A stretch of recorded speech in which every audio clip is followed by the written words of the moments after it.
me conformer à ce que je vois, c'est qu'on a laissé tous les discours écrits dans les bureaux pour parler avec le cœur, n'est-ce pas? Je voudrais, mesdames et messieurs les ministres, monsieur le gouverneur, chers amis allemands, chers notables, les chefs traditionnels et coutumiers du Mandé, mesdames et messieurs, il y a quelques mois, j'étais dans le cercle de Nyono, dans la zone où les terroristes mettent la pression sur les populations, les empêchent de cultiver, brûlent leurs récoltes. J'étais en Débougou pour inaugurer un grand ouvrage agricole qui était financé aussi par l'Allemagne. Ce jour-là, j'avais répété une phrase que je dis souvent, je vais la répéter à l'occasion, c'est que les amis,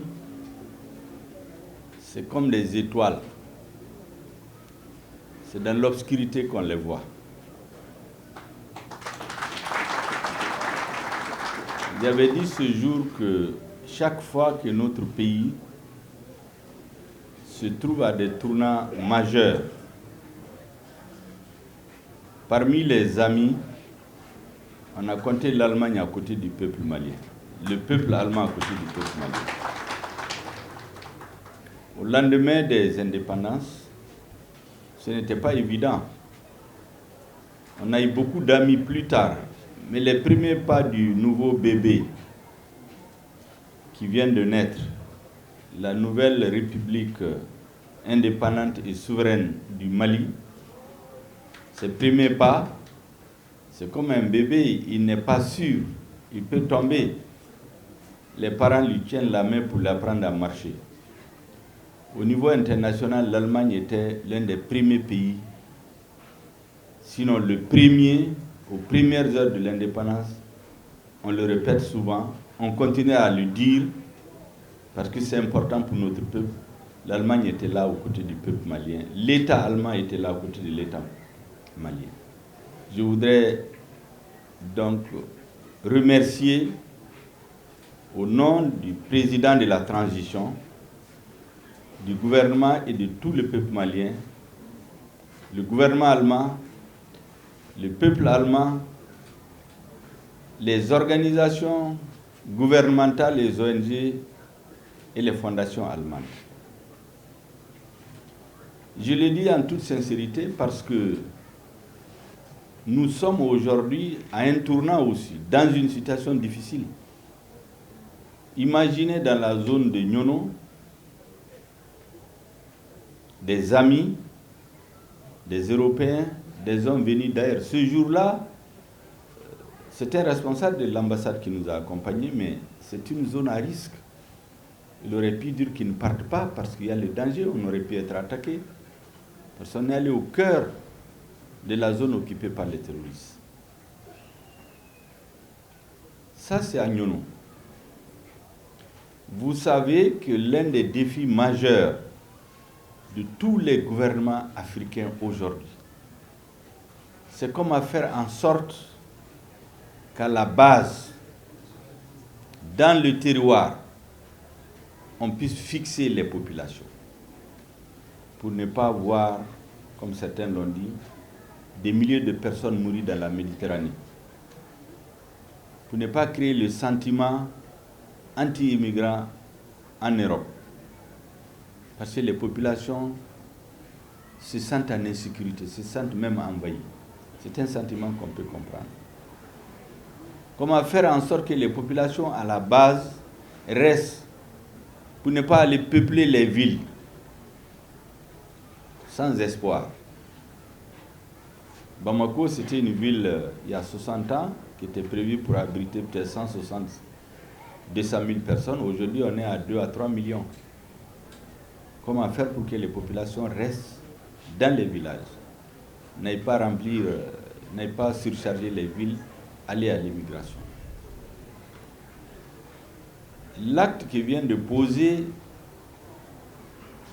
des Allemands, des fondations allemandes, des ONG allemandes, des citoyens allemands, des couples allemands, permet de résoudre en partie, même si c'est en une dimension relativement petite, ce problème de fixer les Maliens ici, chez eux, pour ne pas aller dans les villes, pour ne pas aller mourir dans la Méditerranée, pour ne pas aller envahir l'Italie, l'Espagne, la France, créer une situation de détresse en Europe. Tous les États africains ont cette question à cœur. Et l'État malien, en particulier avec la crise multidimensionnelle, qui a ruiné l'espoir chez beaucoup de Maliens.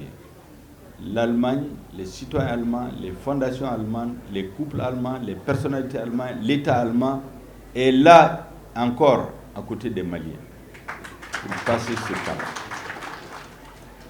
Je ne dévoile pas un secret parce que c'est sorti sur les réseaux sociaux. Vous savez, même dans la situation diplomatique très tendue autour du Mali actuellement, l'Allemagne fait partie des pays qui font l'effort de comprendre ce qui se passe.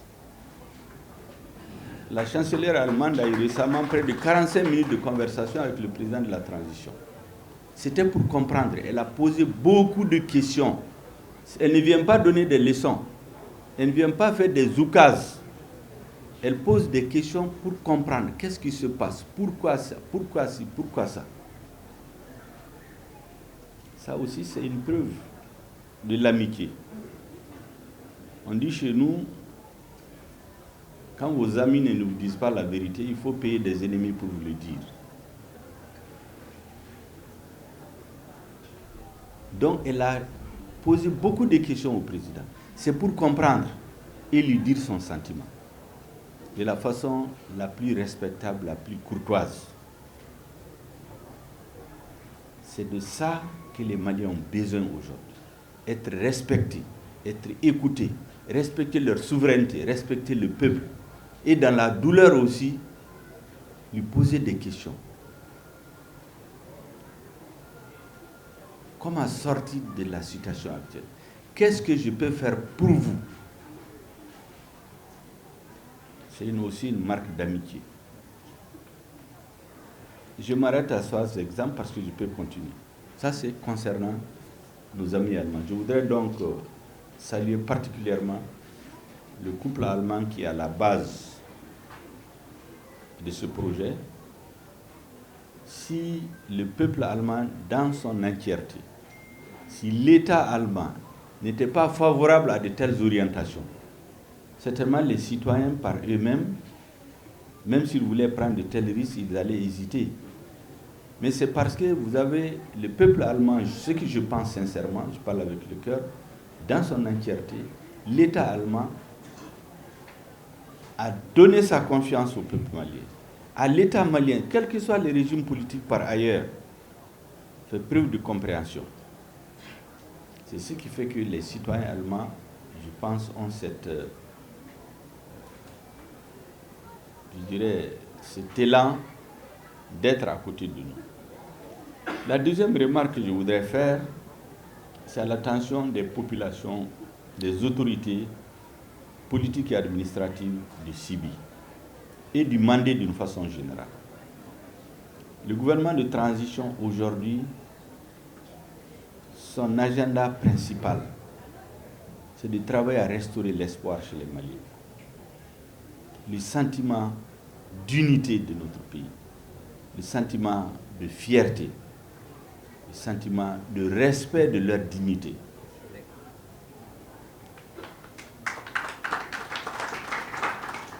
Vous savez, un homme libre, c'est celui qui peut vivre du fruit de son travail.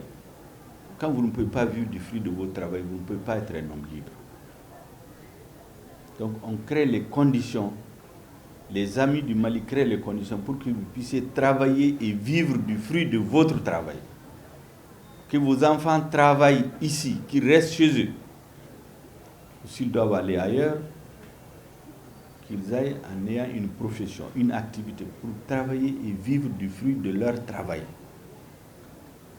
Je voudrais donc lancer un appel à toutes les autorités administratives et politiques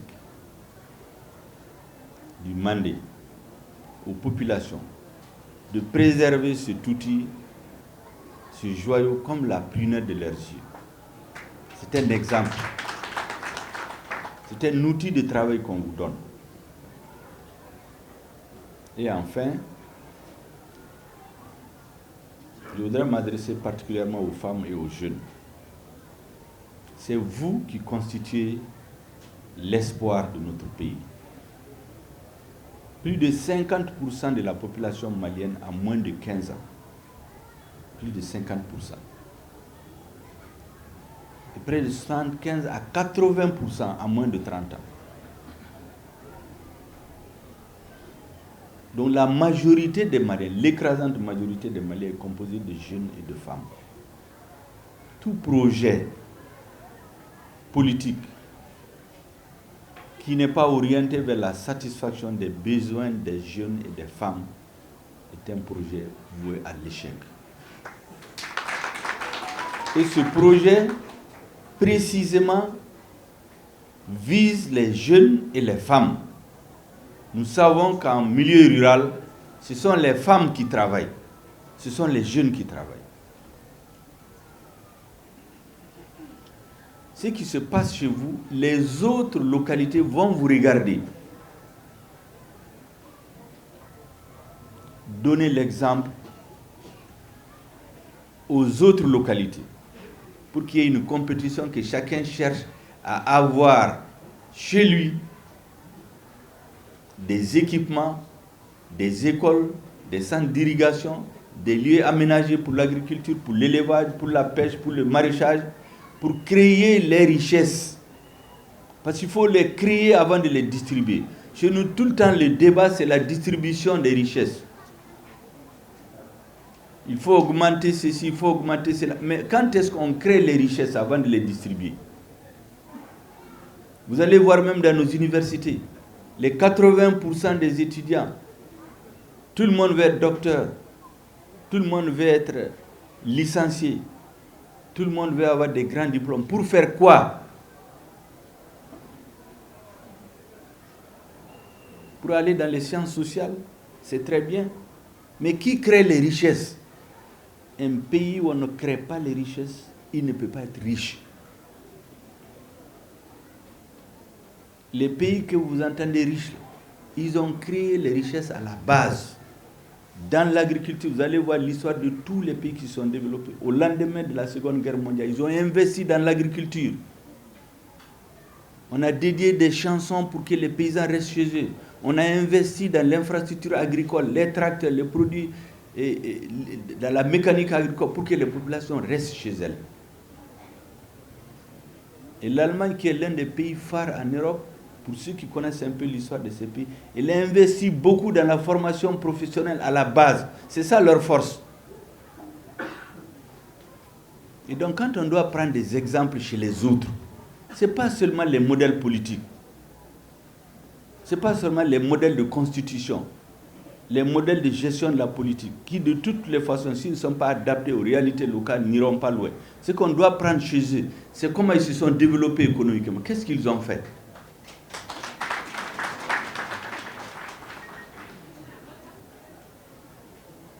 Donc, prenons chez les Allemands, chez les Français, chez les Européens, chez tous les pays qui se développent, qu'est-ce qu'ils ont fait pour développer leur pays? Et ce qu'on a fait ici aujourd'hui, ça c'est un exemple.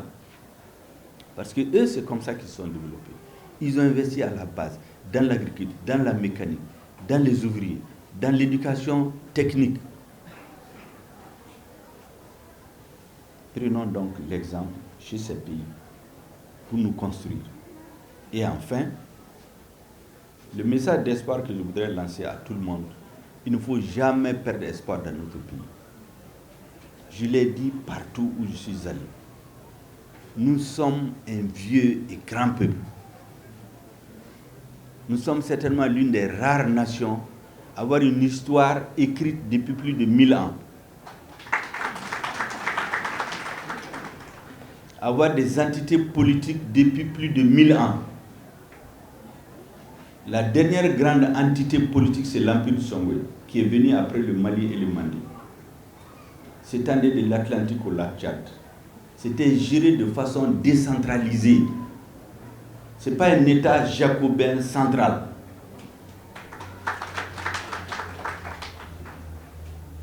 De l'Atlantique au lac Tchad, chacune des contrées vivait suivant les réalités. On reconnaissait l'autorité centrale, l'armée, l'école, la monnaie. Les autres, c'est les réalités locales. Les populations ont besoin de souffle. La pesanteur bureaucratique du centre tue les initiatives, pousse certains à la révolte. C'est à ces questions que nous cherchons des solutions. Et ne pas perdre espoir. Tous les grands peuples que vous montrez aujourd'hui dans le monde, les États-Unis, l'Allemagne, la France, la Chine, la Russie, quand vous voyez dans leur histoire, il y a des moments où ils étaient tombés. Leur nation a failli disparaître.